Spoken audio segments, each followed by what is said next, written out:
How to use Moodle for Students 2025. Follow these instructions. Use your student ID, email and password to log in securely from your university or college Moodle site.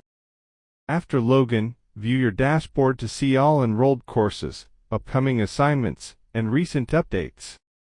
Click on any course name to enter. Use the side menu to explore topics, materials, and weekly tasks. Teachers upload PDFs, slides, and links. Just tap the file name to view or download instantly.